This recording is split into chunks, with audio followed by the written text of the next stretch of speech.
тоғыстырған татулық белгісімен жағалай малдас құрған.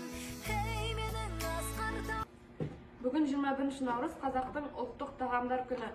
Сол күнге орай біздің дастарханымыздағы қазақтың ұлттық тағамдарымен таныстырып өтсек.